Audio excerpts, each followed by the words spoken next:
नमस्कार, मी माधुरी गद्रे। सध्या सणावाराचे दिवस सुरू आहे, तर काही ना काही गोड पदार्थ करतो आहोत आपण। तर आज मी तुम्हाला असाच एक छानसा गोड पदार्थ दाखवणार आहे, तो म्हणजे रसमलाई। अगदी सोप्या पद्धतीने करून बघू आज आपण ही रसमलाई। कुकर मध्ये करू आपण ही। तर त्याची कृती आपण बघूया आणि साहित्य मी तुम्हाला डिस्क्रिप्शन बॉक्स मध्ये देते। सुरुवातीला पनीर बनवण्यासाठी हे 1 लिटर दूध गरम करायला ठेवलंय मी। म्हशीचं दूध आहे हे, तुम्ही गाईचं पण घेऊ शकता। दूध तापतंय तोपर्यंत आपण हे दही तयार करून घेऊ। पाऊण वाटीपेक्षा थोडं जास्त घेतलंय मी हे दही। तर ते याच्यामध्ये काढून घेते एका पातेल्यामध्ये। हे दही आपण सारखं करून घेऊ। आंबट दही घ्यायचंय आपल्याला व्यवस्थित। याच्यात गुठळ्या नको राहायला। यात थोडंसं पाणी घालणार आहे मी, म्हणजे एकसारखेपणा येईल त्याला। थोडा आंबट ताक पण घालू शकतो आपण याच्यामध्ये। हे दूध तापत असताना साय साठू नाही द्यायची आहे वरती, ढवळत राहायचं जरा। पूर्ण तापवायचं आहे ते आपल्याला व्यवस्थित। बारीक गॅसवरच तापवलंय आपण दूध, म्हणजे खाली लागणार नाही ते। हे बघा आता व्यवस्थित उकळी आली आहे दुधाला। तर आता हे घोटलेलं दही आहे ना, ते घालू आपण त्याच्यात। थोडं थोडं घालू आणि ढवळत राहायचंय। बारीक गॅस ठेवलाय मी। एकदम सगळं घालायचं नाही दही, ढवळत राहायचंय सारखं। दह्यापासून आपण जेव्हा पनीर बनवतो ना, तेव्हा थोडा वेळ लागतो पनीर बनायला, पण अतिशय मऊ बनतं पनीर।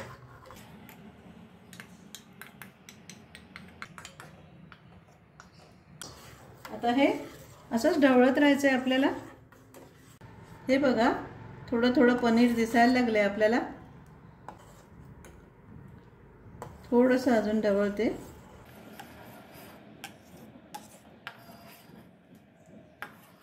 हे असं पनीर दिसायला लागलं ना की गॅस बंद करायचा आहे आपल्याला।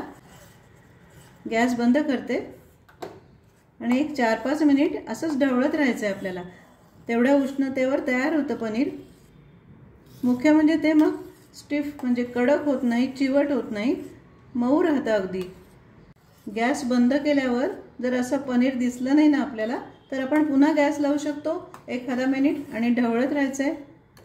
पनीरचा व्हिडिओ दाखवलाय मी तुम्हाला, तर तुम्ही जरूर बघा। हे पाणी असं पातळ हवं, हिरव्या रंगाचं दिसणार नाही, कारण आपण लिंबू किंवा व्हिनेगर घातलेलं नाही आहे त्याच्यामध्ये। होतच आलंय आता पनीर।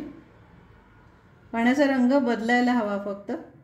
हे एक मोठं पातेलं घेतलंय मी आणि त्याच्यावर ही रोळी ठेवायची आपल्याला अशी। आणि हे एक सुती कापड ओलं करून घेतलंय, ते घालते याच्यावर। हे बघा आता दुधातलं पाणी अगदी बाजूला झालंय, थोडा वेगळा रंग आलाय त्याला। तर आता तयार आहे आपलं हे पनीर। फार तापवायचं नाही, नाहीतर चिवट होतं ते। आता हे ओतून घ्यायचंय आपल्याला चाळणीवर।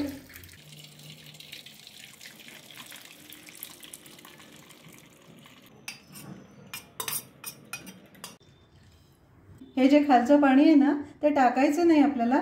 त्याच्यामध्ये आपण कणिक भिजवू शकतो किंवा एखाद्या भाजीत, रश्श्यात वापरू शकतो। आता हे साध्या पाण्याने व्यवस्थित धुवून घ्यायचं आपल्याला। गरम आहे ते फार। हे व्यवस्थित असं पाण्यामध्ये गार करून घ्यायचंय।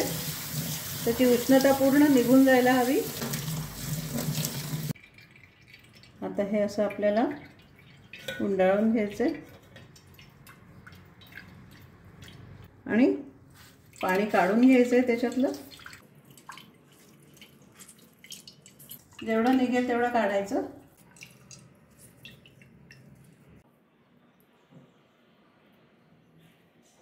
आणि आता हे असंच आपण रोळीवर ठेवू। एक 15 मिनिटं असंच ठेवू आपण। रसमलाईच्या दुधासाठी आपण आटवलेलं दूध तयार करून घेणार आहोत। थोडंसं आटवायचं आहे आपल्याला। हे पाऊण लिटर दूध घेतलंय मी आणि ते गरम करायला ठेवलंय। बारीक गॅस ठेवायचा आहे। दूध एकदा पूर्ण तापलं की असं ढवळत राहायचं आहे आपल्याला। आटवायचं आहे थोडं, फार नाही आटवायचं, नाहीतर मग रसमलाईच्या गोळ्यामध्ये पूर्ण शिरणार नाही ते। हे बघा दूध आटलंय थोडं, हे असं आटवलंय मी. तर आता याच्यामध्ये पाऊण वाटी साखर घालते मी.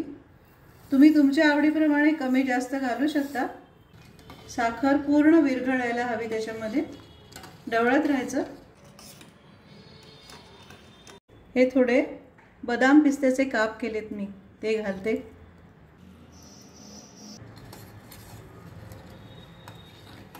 या दुधामध्ये थोड्या केशराच्या काड्या घालू आपण अशा चुरडून. खूप सुंदर रंग येतो त्याला आणि वासही येतो छान. मिसळून घ्यायचं. थोड्या वेळाने छान रंग येईल त्याला. 2 मिनिटं झाली आहेत ढवळून. तर आता गॅस बंद करते. त्याच्यामध्ये अर्धा टीस्पून वेलची पूड घालते. खूप छान चव लागते याची.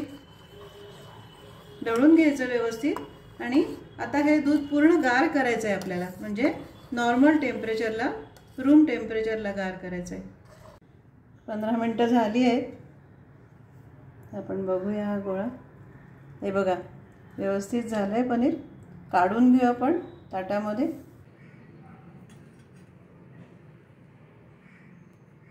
हे आता असं हाताने मोकळं करून घ्यायचं. अगदी मऊ झालं आहे पनीर. हाताच्या या भागाने मळून घ्यायचं आहे. असं घासून घ्यायचं व्यवस्थित. असं हे सगळं 5 मिनिट मळून घ्यायचं आहे आपल्याला. अगदी मऊ सूत व्हायला हवं हे पनीर. 5 मिनिटं मळून घेतलंय मी. अगदी लोण्यासारखं झालंय आता पनीर. हे बघा त्यातला ग्रेन साईज गेला एकदम. आता याच्यामध्ये 1 टीस्पून आरारूट घालू आपण. सेफ्टी म्हणून घालतोय आपण. एखाद वेळेस ते पाकामध्ये पनीरचे गोळे फुटू शकतात म्हणून घातलंय. तुम्ही कॉर्नफ्लोअर पण घालू शकता. आणि आता हे व्यवस्थित मिसळून घ्यायचं आहे आपल्याला. हलक्या हाताने मळायचं. आरारूट व्यवस्थित मिसळलं गेलं पाहिजे. हा असा पनीरचा मऊसर गोळा तयार झाला आहे आपला. आता आपल्याला साखरेचा पातळ पाक करायचा आहे. तर तोपर्यंत आपण असं नॅपकिनने झाकून ठेवू पनीर. आज आपण थोड्या वेगळ्या पद्धतीने करणार आहोत रसमलाई. तर कुकरमध्ये आपण हे पनीरचे गोळे वाफवून घेणार आहोत. त्यासाठी 1.5 वाटी साखर घेते कुकरमध्ये. आणि साखर ज्या वाटीने घेतली आहे त्याच वाटीने 6 वाट्या पाणी घेतलंय मी, ते घालते. गॅस सुरू करते. साखर विरघळायला हवी. मीडियम गॅस ठेवलाय मी. ढवळत राहायचं. साखर विरघळली आहे पूर्ण. तर बारीक गॅस ठेवू आणि आता पनीरचे गोळे करून घेऊ आपण. एकसारखे गोळे करून घेते.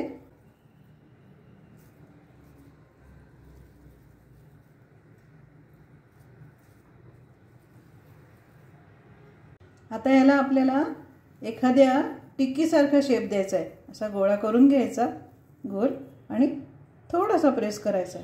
जास्त नाही, फार पातळ नाही करायचा, कारण पाकात गेल्यावर तो फुलणार आहे, मोठा होणार आहे गोळा.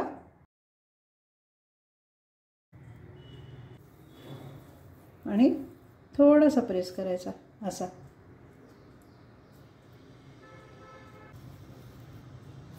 हे बघा असा. असे करून घेते सगळे. हे बघा याला कुठेही चिरा पडलेला नाहीये. या पातळ पाकाला व्यवस्थित उकळी येऊ द्यायची आहे. उकळलाय आता व्यवस्थित. तर आपण एक एक रसमलाईचा गोळा घालू याच्यामध्ये. सावकाश घालायचा. उकळी जायला नको त्याची.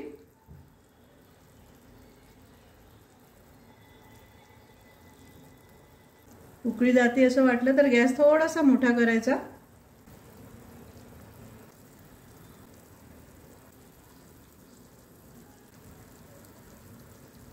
आता मीडियम गॅसवर 5 मिनिटं असंच उकळत ठेवायचं आहे आपल्याला.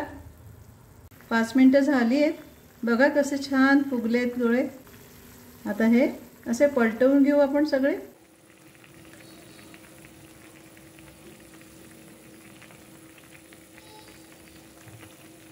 कुकरला झाकण लावून घेऊ.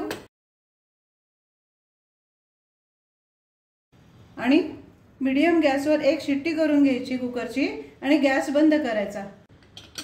कुकर गार झालाय, शिट्टी पडली आहे कुकरची।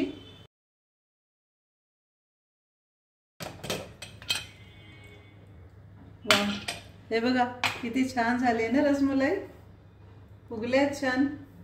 या पसरट पॅनमध्ये साधं पाणी घेतलंय मी रूम टेम्परेचरचं। आता या रसमलाई आपल्याला गार करून घ्यायचे। ह्यातनं काढू आपण आणि घालू याच्यामध्ये।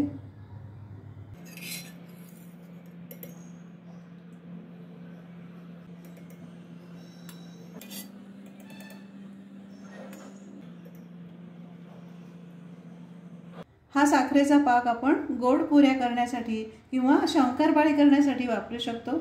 आता हे सगळं पूर्ण गार होऊ द्यायचं आहे आपल्याला, रूम टेम्परेचरला आणायचं आहे। एक 20 मिनिटं किंवा अर्धा तास लागू शकतो त्यासाठी। हे रसमलाईचे पीसेस गार झालेत आता आणि दूध पण गार झालंय। असा काचेचा पसरट पॅन घेतलाय मी। आता ही रसमलाई अशी घ्यायची, बघा किती छान फुगली आहे ती। असं पाणी काढून टाकायचं आपल्याला याच्यातलं, किंवा आपण असं पण करू शकतो। हलक्या हाताने करायचंय आणि ठेवते इथे।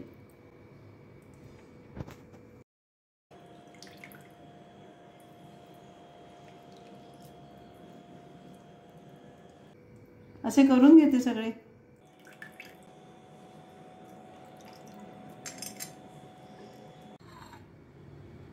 आता हे दूध घालू आपण त्याच्यावर। किती छान रंग आलाय बघा दुधाला।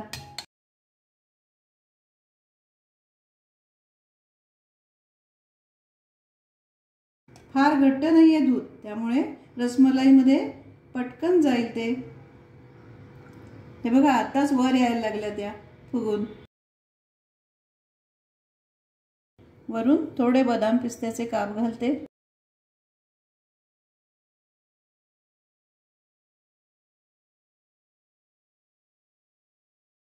आता हे आपल्याला 4 तास फ्रीजमध्ये ठेवायचं आहे, म्हणजे रसमलाई छान फुलेल, मऊ होईल। रसमलाई फ्रीजमध्ये ठेवून 4 तास झाले, बघा कशी छान सेट झाली आहे ती। एक काढून बघू आपण। ही बघा छान दूध भरलंय त्याच्यामध्ये आणि रंगही आलाय बघा छान। आपण असं दाबून बघू शकतो। हे बघा पूर्ण दूध भरलंय त्याच्यामध्ये। कापून बघू आपण। ही बघा आहे ना, पूर्ण दूध आहे आतपर्यंत आणि अगदी मऊ झाली। हे बघा स्पॉन्जी झाली अगदी। रसमलाई ठेवू इथे सर्विंगसाठी। दूध घालू वर, थोडे बदाम पिस्त्याचे काप घालते। तयार आपली अगदी मऊ लुसलुशीत रसमलाई। अशी ही अगदी मऊ लुसलुशीत रसमलाई तयार झाली आहे आपली आणि रंग पण छान आलाय ना। फक्त या 2-3 महत्त्वाच्या गोष्टी लक्षात ठेवायच्या आहेत आपल्याला। ते म्हणजे पनीर करताना आपण दूध फाडतो ना, तेव्हा जास्त वेळ गॅसवर ठेवायचं नाहीये दूध। जरा दिसायला लागलं पनीर की गॅस बंद करायचा आहे, म्हणजे मऊसर होईल आपलं पनीर। नंतर पनीर कापडामध्ये काढल्यावर खूप जास्त दाबून त्यातलं पाणी काढायचं नाहीये आपल्याला। आणि तिसरं म्हणजे जेव्हा आपण साखर आणि पाण्याचं पातळ मिश्रण तयार करतो ना, पाक तयार करतो, तेव्हा त्याला चांगली उकळी आलेली असतानाच त्याच्यामध्ये पनीरचे गोळे सोडायचे आहेत आपल्याला। एवढं लक्ष दिलत ना, एवढी काळजी घेतलीत की मस्त होईल तुमची रसमलाई। तुम्ही करून तर बघा आणि आवडलं तर लाईक करा, सबस्क्राईब करा आणि कमेंट्स पण पाठवा तुमच्या। आणि तुम्ही माझा हा व्हिडिओ बघितलात त्याबद्दल धन्यवाद।